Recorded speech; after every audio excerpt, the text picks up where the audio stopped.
Hi everyone, thank you for joining us here at More Serverless. My name is Gwyneth Pena-Siguenza. By day, I am a cloud advocate at Microsoft, and by night, I like to consider myself a YouTuber. Over the next 30 minutes or so, I've got an Azure Functions crash course for you. And my goal with this talk/demo is to kickstart your Azure Functions journey. We've got a little picture of me, and obviously my face is here. I'll have some resources and some next steps and the social media, so you can ask me any questions towards the end of the demo. Okay, so let's start off with what is Azure Functions? What is serverless? Microsoft Docs tells us that Azure Functions is a serverless solution that allows you to write less code, maintain less infrastructure, and save on costs. But if you were to ask me, Gwen, could you tell me what serverless and Azure Functions is? In 6 bullet points, I would tell you, first off, serverless to you as the builder, as the developer, as the engineer who's utilizing the serverless technology to build solutions, essentially is server maintenance less, but that's not as catchy as serverless, so yes, here we are. But you do spend a lot less time provisioning and managing infrastructure, since all of that is handled by the platform. You've just got some options to select when you're creating your functions and such. It does become server maintenance less to you. Azure Functions is a FaaS. FaaS stands for Functions as a Service, and it's probably the most popular subset of serverless. There are others. You have serverless databases, you have serverless storage, serverless messaging, but FaaS is probably the one that is most spoken of, most used and such.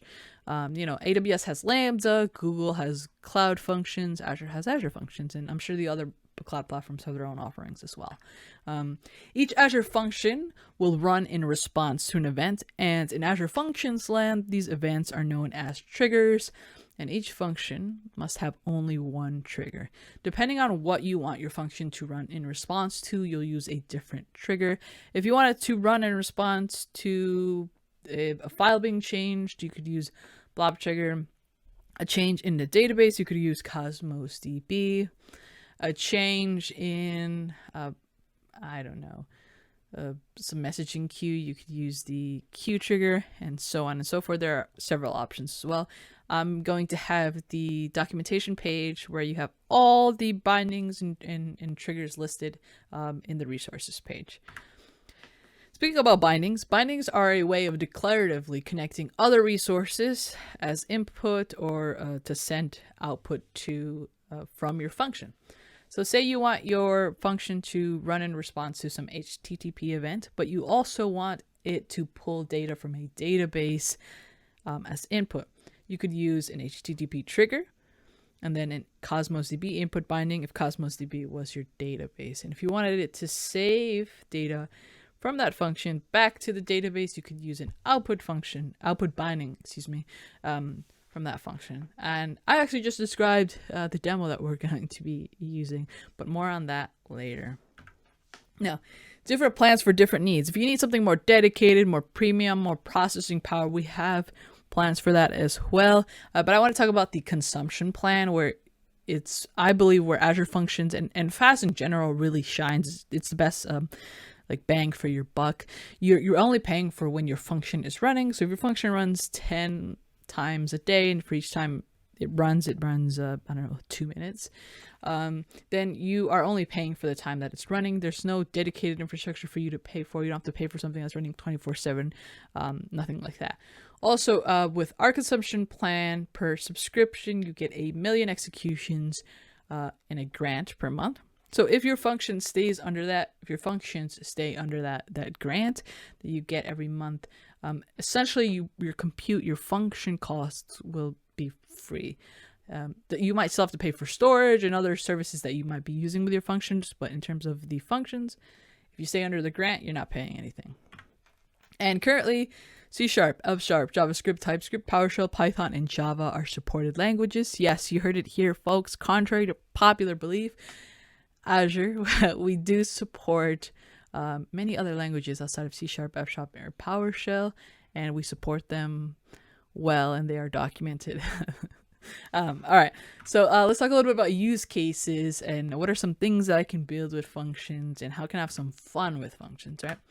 So this first idea I have is a customer product review page. We've got a static page. Customers can go and leave reviews on a product that I sell.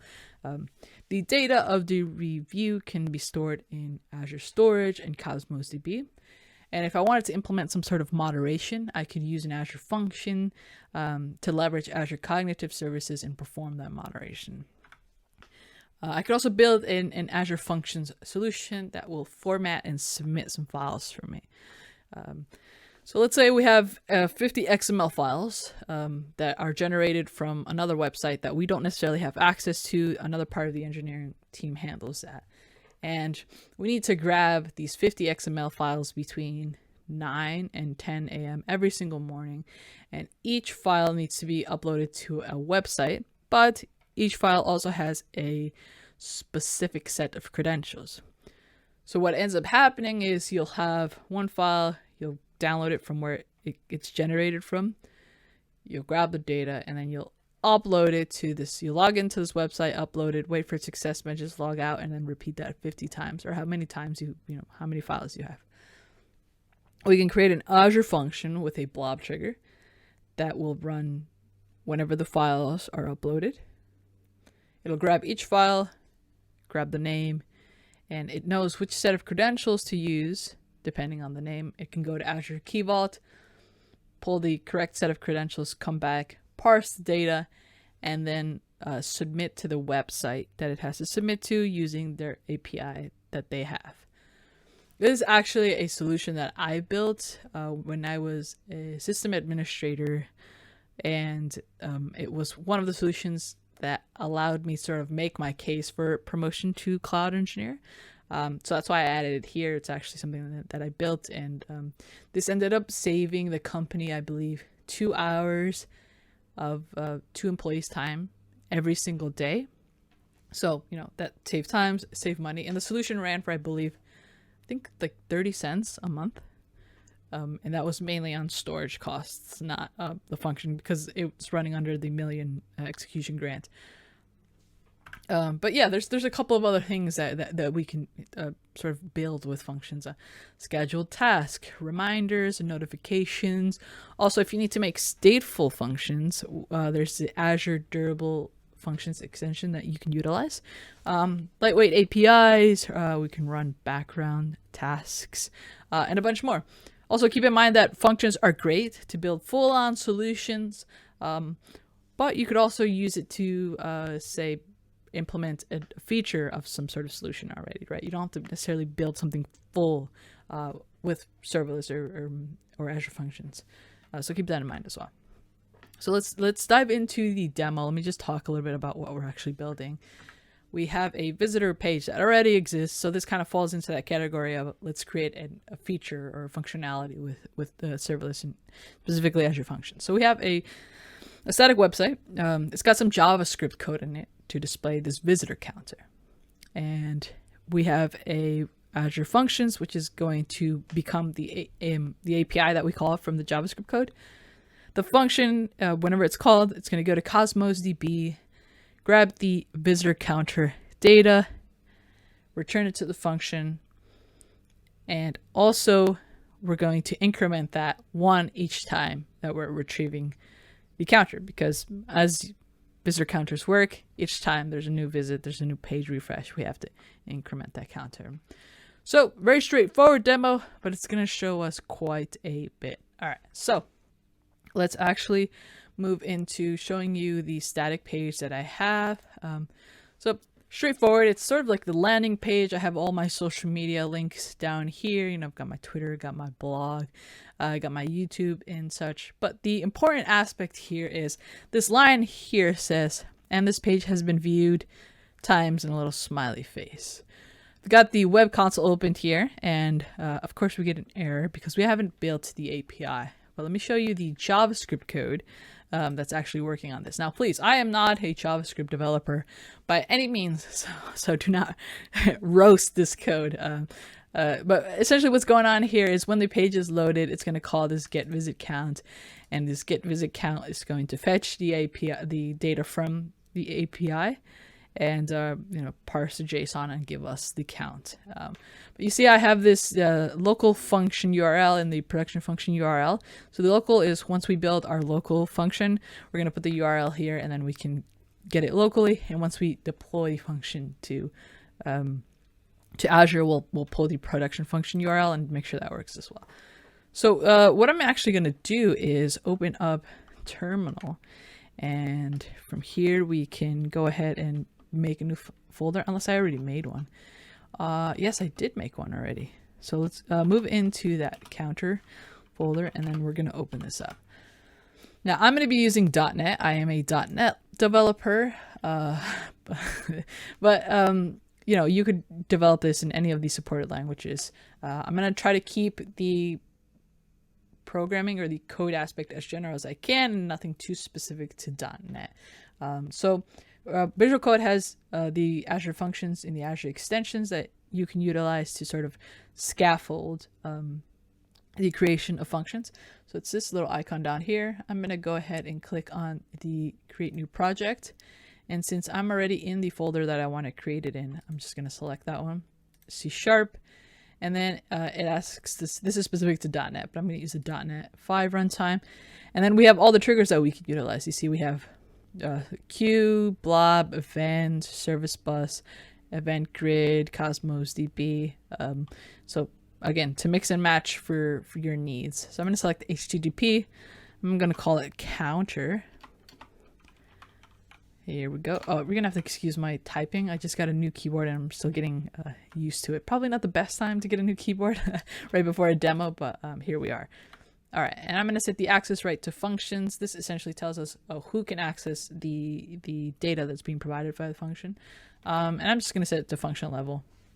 All right, let's give this a quick minute or so. And depending on which language you'll use, there's certain things that you'll have to download, like, for .NET, you'll have to install the version of .NET you want to utilize, and you'll also have to install the Azure Functions core tools, which is a CLI that enables us to create functions and things like that.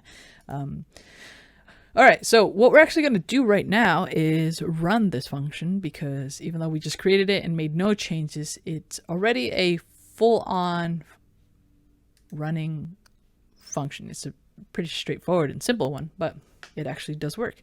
So let's go ahead and run it. And in the terminal, we're going to get an output. We're going to get a URL that we can navigate to, and it'll actually display the output of our function. Now, to not get too in the weeds of the code, essentially what's going to happen is the function gets triggered because of the URL that we visit, and it's going to give us a response message that says, "Welcome to Azure Functions," if everything works correctly and as expected. Alrighty. Here we go. So you see functions, and we have counter. Now this is actually a list. If we had more functions in this functions project, we would get the name of the function and the URL, but we only have one here. So I'm going to copy this one and head back into our browser and paste it right here. And we see we got that message, "Welcome to Azure Functions." Fantastic. So I'm going to stop this one. And what we're going to do now is head into Azure, actually, because we are going to utilize Cosmos DB as the database for storing our counter data. So I went ahead and provisioned a new Cosmos DB account just, to save us some time. But I have a database here called More Serverless, and then I have a collection inside that database called Counter. This Cosmos DB, we're utilizing the serverless plan. And we're using the SQL Core API. All right. And then the collection encounters has our items, and our ID is 1, and our partition key is, I set it to the ID, so it will also be 1. And we have this first item here. We could also right click on items and select new SQL query, and then just hit execute, and we'll also see our items in here. And we just have one item. So what we want to do now is get our function to pull this specific item and display it when we hit the URL. So when I go here, instead of it saying "Welcome to Azure Functions," I want it to show the ID and the count of this item. All right, first thing we actually have to do is grab a package from NuGet. If you search for Microsoft Azure Functions worker extensions, it'll show you all the packages that you can use for when you're working with .NET 5 functions. I'll make sure to add this and some related documentation about this in the resources. But since I want Cosmos DB, I'm going to scroll down to Cosmos DB and then grab this one here.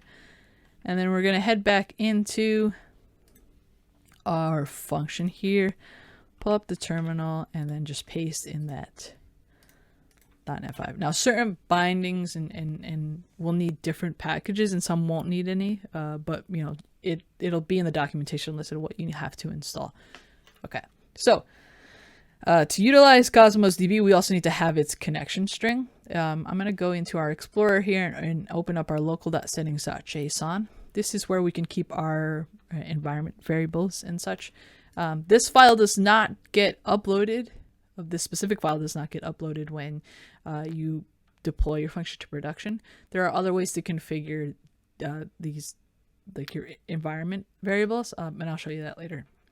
So we're going to call this Cosmos DB. I'll just call it Cosmos DB, and then we're going to grab the actual string. And if we go into the portal and we go to keys, we have this primary connection string. It's being a little buggy. There we go. And then we'll paste it in here. Fantastic. Alrighty, so now we can go back into the counter file, and we'll add the binding, the input binding for Cosmos DB, so we can display the data. So we'll add it down here. It's called Cosmos DB input. There we go. And I know that we need to provide the database name, which is more serverless. And we also need to provide the collection name, which is counter. I believe it's counter. Let's take a look once more, just so I don't make that mistake. More serverless, and yes, it is counter. Okay, let's head back into here. And let's set it to counter. And it's going to need to know which connection string we're utilizing. So Cosmos DB connection. Actually, is it just connection string? Connection string setting. Here we go. And it is Cosmos DB. And then we also need to provide the ID of the item, the actual line item that we're pulling. And it's 1. And then the partition key, which is also 1 because it matches the ID. So I'm going to close this here just so we have a little bit more room. And we also do need to save this to an object. I'm going to go ahead and create a class in here. We'll call this public class counter JSON. As I believe this class is already called counter, so we can't have the same. Fantastic. And in here we have, oh, look at that. Already suggesting the code for me. So we have a count, and then we also have a string ID. There we go. So this is describing the data, the item that we're pulling from Cosmos DB. I just want to make sure it does match. So if we go into here and we go into items, we see that we have ID lowercase and it's a string, and then we have count also lowercase here, and it's a number, so it's an int there. But since these are following the correct syntax, we're probably going to need to use a JSON property here. JSON property, I believe it's name, and we're setting it to count, and then we'll copy the same thing here, and whoops, go down here, we'll set it to ID. And this is because this count here is uppercase and the actual JSON is lowercase. We're probably going to need to, there we go. Yes. Okay, awesome. So now that we have the class, we can save the input here as an object, and we can say counter JSON, and we'll call it counter. And yes, we need that comma at the end here. Alrighty, so we don't need any of that. We could keep this. This is just a message to the console. We can remove this though. And we're going to display the counter data. So we'll grab this here and then we'll just say return the counter data. And we're probably gonna have to change the return type because it's no longer an HTTP response data. It's going to be an object. All right, so we've got our connection string. All right, I think we've got everything we need. Yeah, so we're telling Cosmos DB input. When this function executes, go to the more serverless collection database, then go to the counter. Go to the more serverless database, go to the counter collection, and you connect to that using the Cosmos DB connection string. Go find the item that has the ID 1 and partition key 1, and then save that item into this counter object. And then we're just going to return that counter object. Okay, so let's go into here and let's add some breakpoints just so we know what's going on here. We'll do one, yeah, right there. Should be fine. Let's go and run this thing.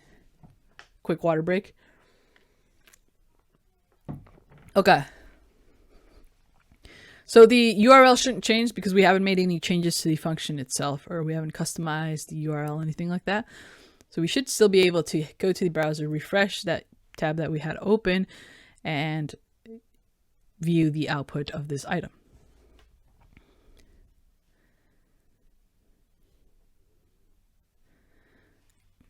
Few more. Okay, looks like we haven't had any errors yet, so we should be able to get, here we go. So it's that same URL.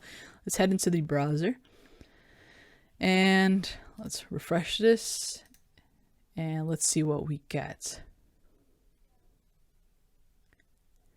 Okay, it hit our breakpoint here, and we can just open up variables. Here we are. Take a look at our counter, and we see we have the count int, which is 1, and then the ID, which is also 1. So let's just move forward there. And now we see our JSON being displayed right in the browser. I'm going to actually remove this.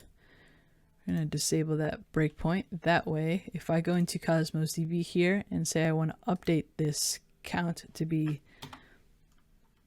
I don't know, 56, then I hit update. When I go to the URL and refresh it, it should now display an updated count, 56, right?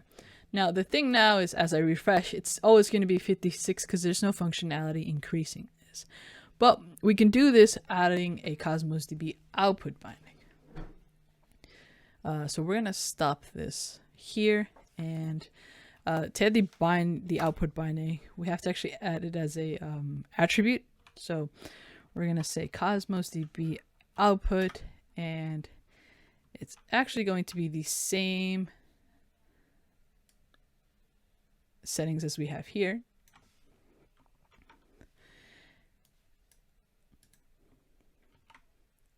There we go. I think we've got everything right. And we don't need to add the partition key or the ID because the function is assuming like you're already working with some sort of Cosmos DB object.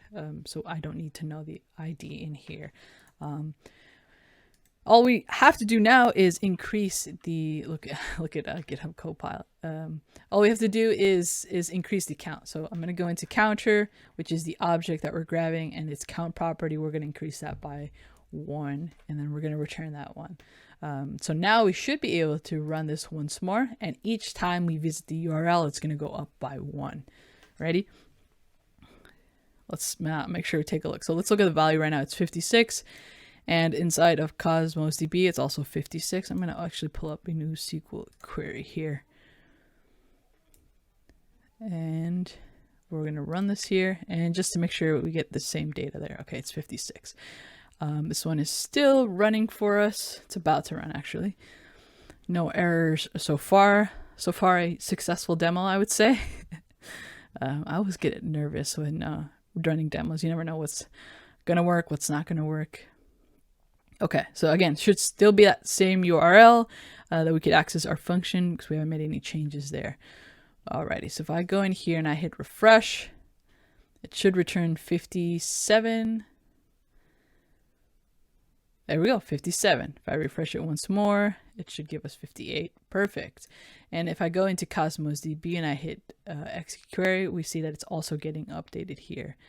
And if I go once more, 59. Fantastic. All right, so now what we're going to do is grab this URL and then go into the... I forgot one thing already. We're going to need to enable course. If I go to local .settings.json, and then I'm going to have to add another item here, and it's going to be called host. And we need local HTTP port is going to be 7071 because that's the one that the function is running on. And then we're going to say course is enabled. We're just going to add a wildcard in here. Oops. There we go. Okay, cool. So now if we run this once more, it'll run with these course settings. And then let's go into the index.html and then provide the URL that we just copied, this local host. And then let's make sure the function is pulling this correct URL. Yep. So it's saying fetch local function URL. Perfect. Alrighty. And this should be saved already. So if we go into the static site, as soon as this function is running, we can go ahead and refresh the static site and it should be pulling that data for us.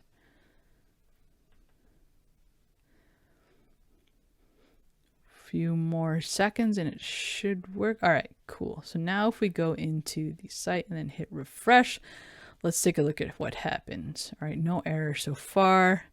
There we go, 60 times. If I hit refresh there, now it's 61. If I hit refresh again, now it's 62.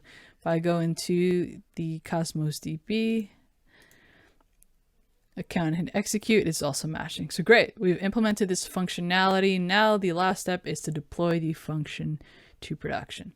So let's stop this. And if we go back into our Azure Functions extension, there's a little icon here that we can utilize to upload the function to Azure or deploy it. We can click on that. I'll click on the subscription that we want to utilize. I'm going to create a new Azure Functions and we're going to call this more serverless counter.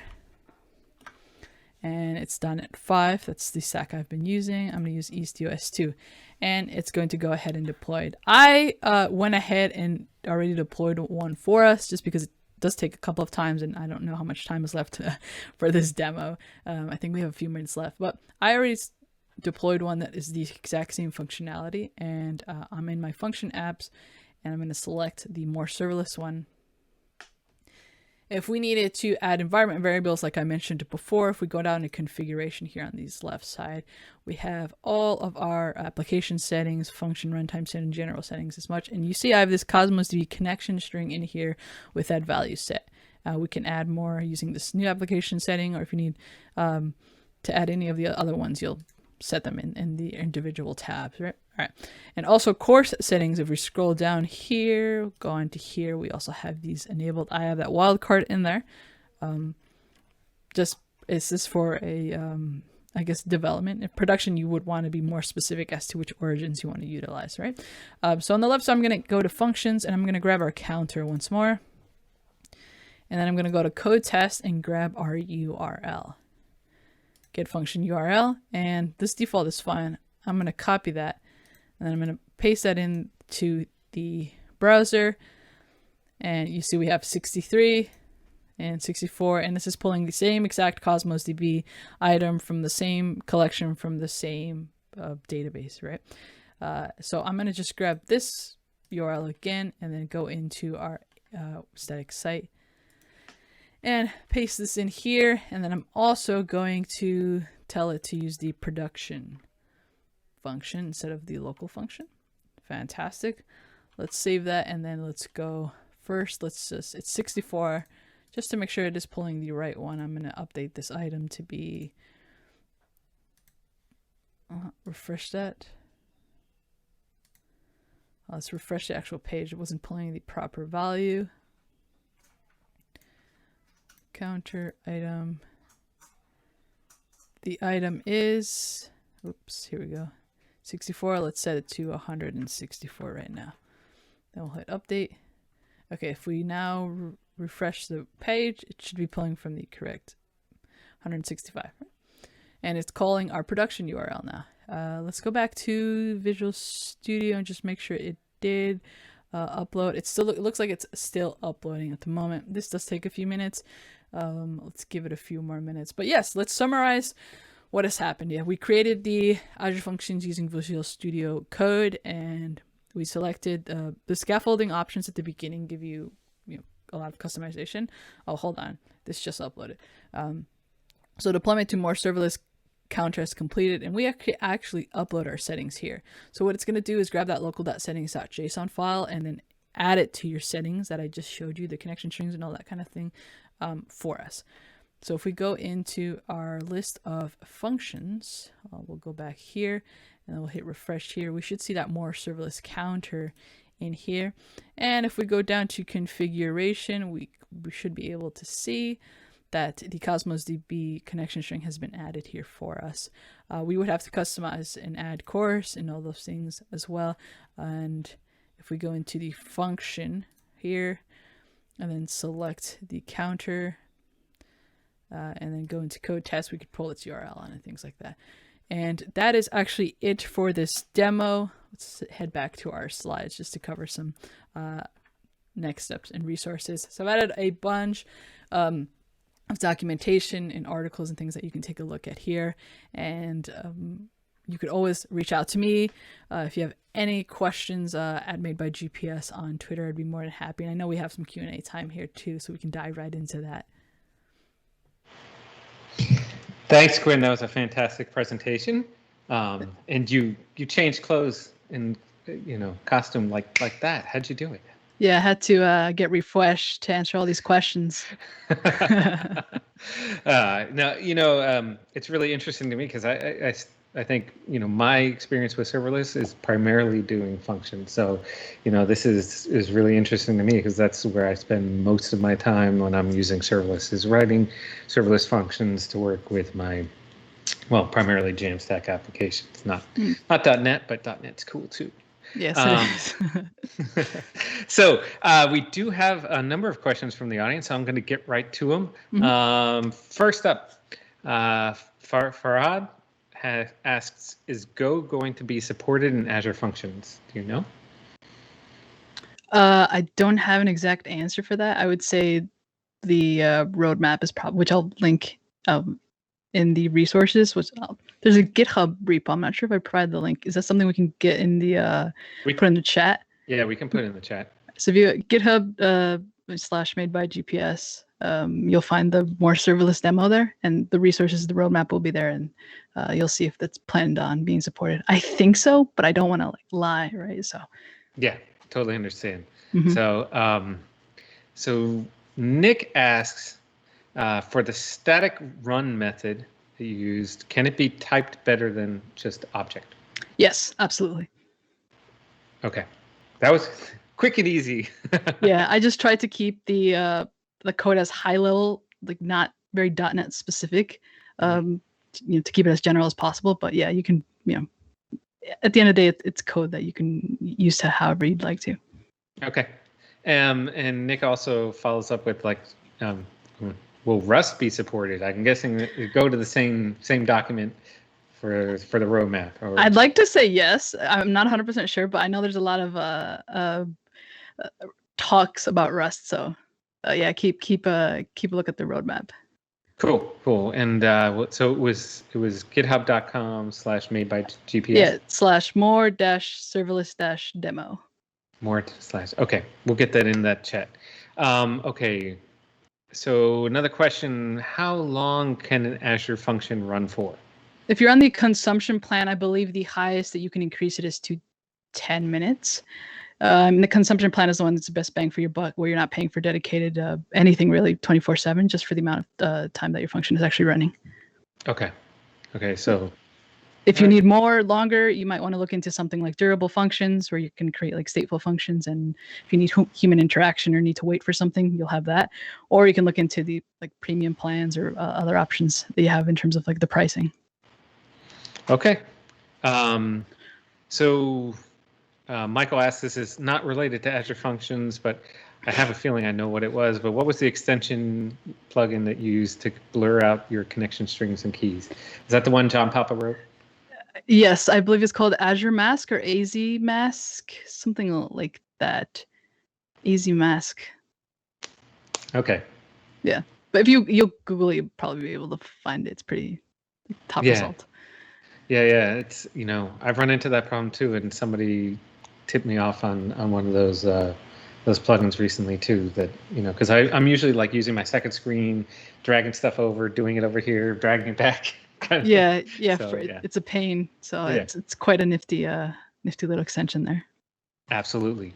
So Ryan asks, is Visual Studio Code best or the preferred way to work on Azure serverless development?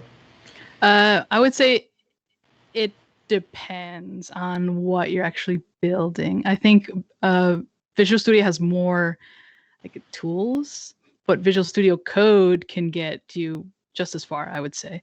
And I think it will come down more to preference. I love working in code. It's just easier. Plus, it looks nicer in my opinion. Don't tell the Visual Studio team that I said that. But yeah, at this point, I think it's up to preference. Okay, we'll keep it a secret. Don't worry. So Michael asks, what are the requirements to run an Azure function locally? Example, do we need to have Docker installed, or is it all part of the SDK? So you'll have to download obviously whichever like programming language you're working with. You'll have certain requirements for that. But in terms of like specific to function, you'll have the Azure Functions core tools.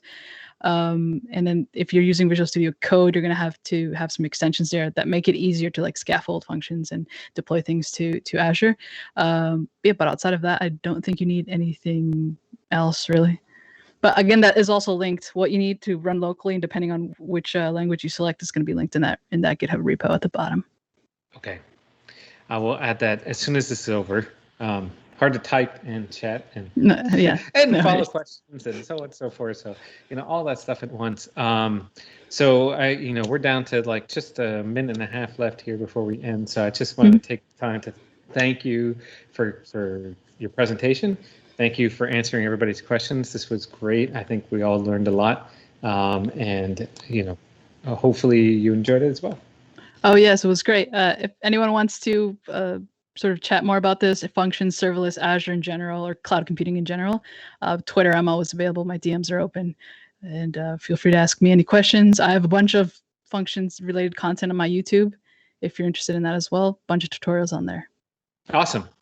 Actually, I got one quick question from Sankeet, came in at the last second. He says, is there a way to update application setting in Azure Functions automatically, for example, secret keys? You want to update them, or like I need a little bit more context as to what you're trying to do. Like in production, update them from that. Once it's in production, you want to update them from local? Not sure. Actually, well, so. It depends on where it's at. If you're using like something like Key Vault, you would have to get them done inside Key Vault or use the SDK. If you're using in production, there's an area for this, which we did cover for the function settings to change them there. If it's local, you can use your local.settings.json. It depends on where you're trying to edit them. Okay, that makes sense. Great. Thanks so much.